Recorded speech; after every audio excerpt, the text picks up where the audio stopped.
Hey, welcome to the third video of our course about how to scale your marketing agency and transform it into an AI startup. So, in the previous two videos, we learned two things. The first is why SaaS business model is the best model today, and the second is why you should build sustainable sales in your agency business in the first step. In this video, we'll talk about the second of the 5 stages, which I call the 10 key MRR of passive income without your own SaaS product. MRR means monthly recurring revenue. This is one of the most important metrics in SaaS business, and that is why you should know about it. Okay, so why getting a passive income is very important at this stage?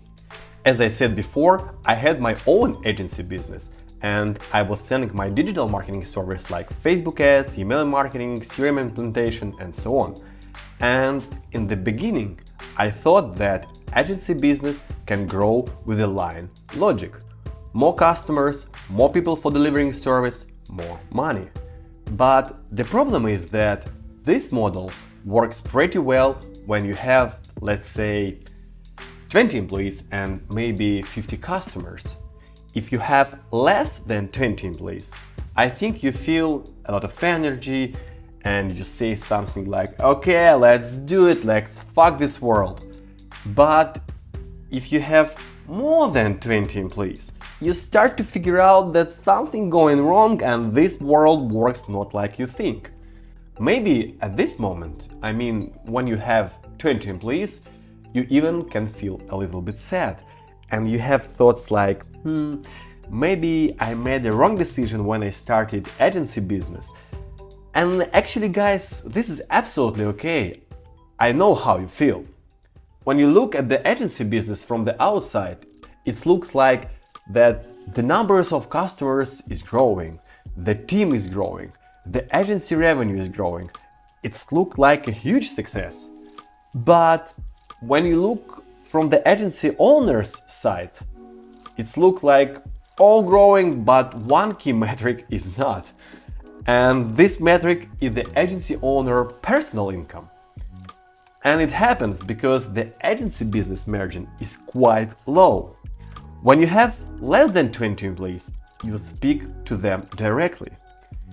You are the manager, they are performers. And your income is the difference between their payroll and your revenue. But when you want to scale, you need to hire a middle management team like project managers, account managers, HR, head of sales, and so on. And this infrastructure that serves agency, it's all your profits. That is why from the outside your agency looks like a successful company with a lot of employees. But in reality, you earn not much more than your employees, but you have 10 times more headache. I know this because I was in your shoes. At this time I thought that it was something wrong with me, but my friends had the same problems in other agency businesses like web design and web development studios. If you take a closer look at all agency businesses, they all have the same results. On average, it is 10, 20, maybe 50 employees. It is a very rare situation where the agency business has more than 100 employees. In my personal observation, after achieving this result, like 20 employees, 50 customers, agency founders are divided into 2 camps. One camp is trying to scale agency. They think that there is a magic formula, magic Scrum, Agile, ChatGPT that will help them automate their agency business. So in general, they believe that this kind of business can be big. The second type of agency founders starts to figure out that agency business is not scaling, or let's say very hard to scale. And they start to think about building a startup, SaaS business, or online academy, maybe e-commerce business, and so on. So in general, they say like, okay, my first agency business did not become a big, but it is a good cash cow and it allows me to have a good level of living. I have learned how to promote different products in different niches. I have got a network of founders, investors, and specialists who can be useful in my future ventures. I can use this foundation as a springboard for my future ventures like SaaS startup. For me, the second option is closer than the first. In my personal case, I was doing it intuitively, but after a couple of years, I figured out that I was not only one who thought like this. And I will show you some examples of great founders who have done the same. For example, Iman Gadzhi, Russell Branson, Sam Owens, and Alex Baker. All of them started as marketing agencies and consulting businesses, and all of them transformed agency business into a B2B SaaS business. All of them have built their empires on subscription-based businesses.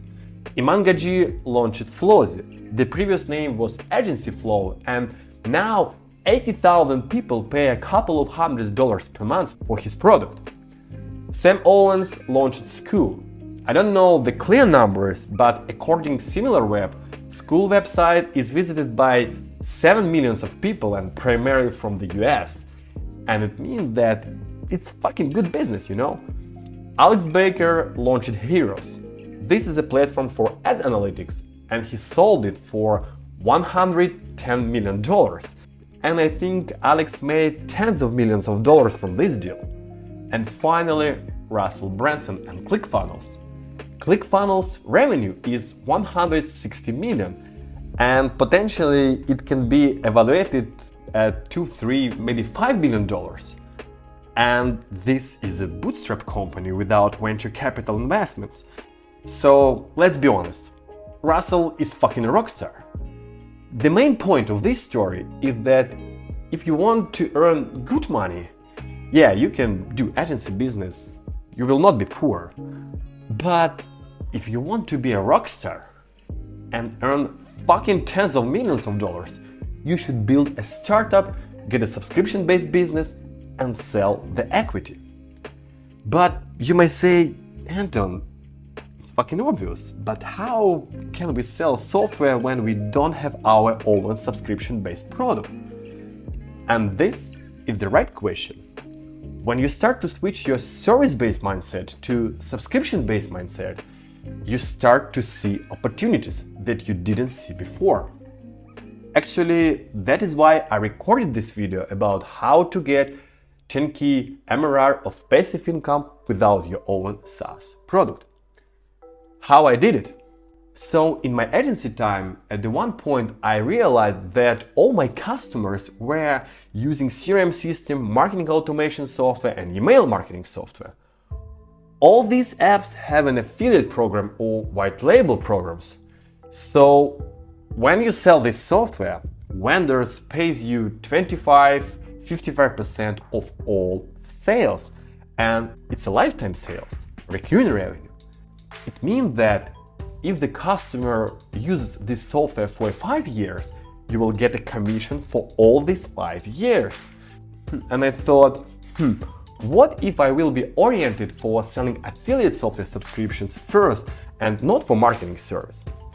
Of course, I will sell the marketing service, but service revenue will be agency earnings. Software affiliate revenue is my personal earnings, like a passive income, you know, like just a bonus. And I started to resell SaaS products like CRM, email marketing software, and so on. So that is why the first step in the second stage is to start to resell SaaS products via affiliate or white label programs to get a passive income.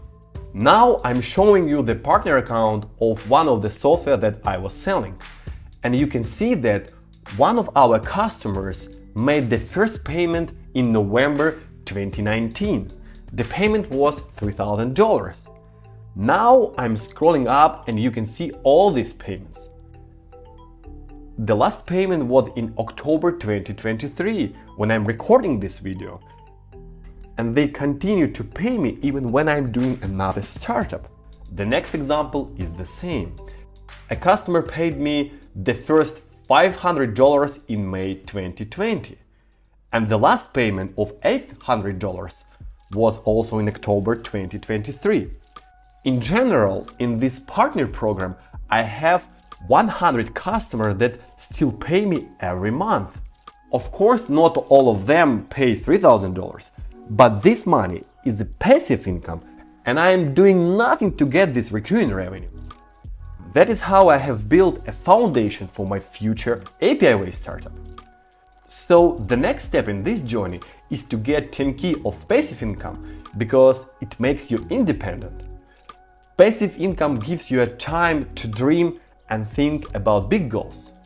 When you are in operation level, you don't have a time to dream about big ideas. It's like being hungry, You think about what to eat tomorrow. You don't care about what happens in the next months and years. When you are not hungry, you can dream about big goals. So guys, you can implement this strategy by reselling B2B software. If you don't know what software you can resell, you can book a personal consultation with me, and together we will create a strategy for your agency growth. I will tell you a list of the apps that are good for reselling and types of the apps that are bad for reselling. So if you have any questions about agency growth, sales strategies, startup creation, just book a call.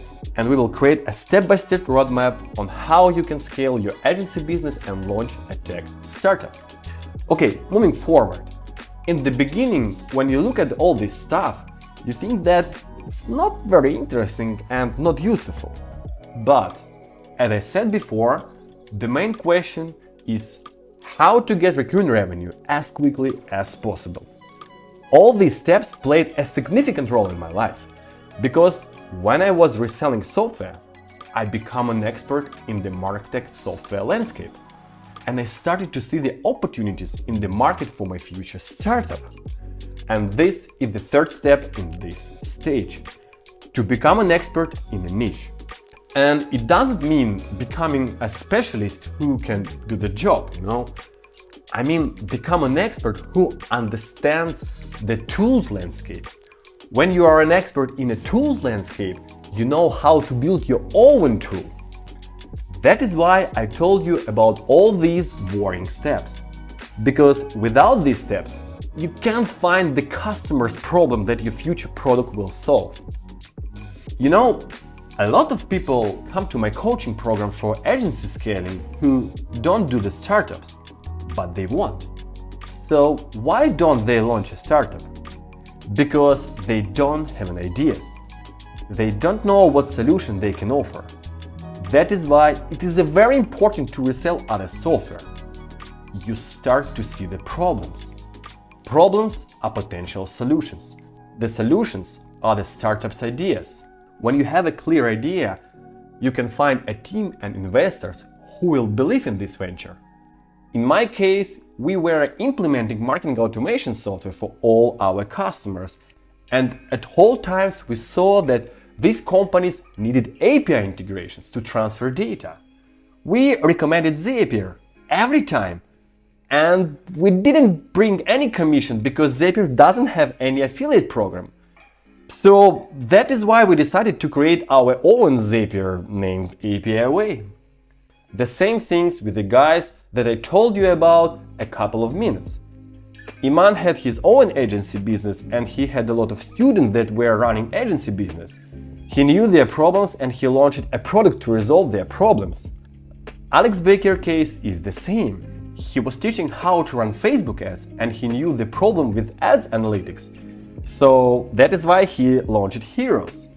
Sam Owen had a course selling business and he knew that all creators struggling with community building, and that is why he launched community software.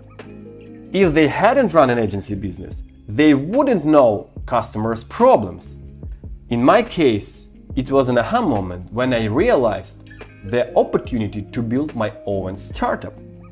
It was a moment of my transformation because at that moment I became an IT entrepreneur who could build a product, raise money, and build a scalable business. So start to resell others' products, you will face your own aha moment. You will understand what product you can create or copy. You will not confuse this moment with anything else, A startup idea is like a seed. If you get it, you can't forget it. It starts to grow in your head. I got a startup idea because I was an expert in a marketing market. I became an expert in SaaS market because I was reselling SaaS product. I had time and money to run a startup because I got a passive income and sustainable sales in my agency.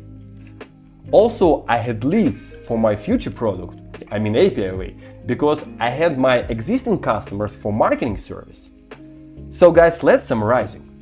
I created a perfect infrastructure to launch a startup, because if you launch a tech startup too early without this infrastructure, you can fail.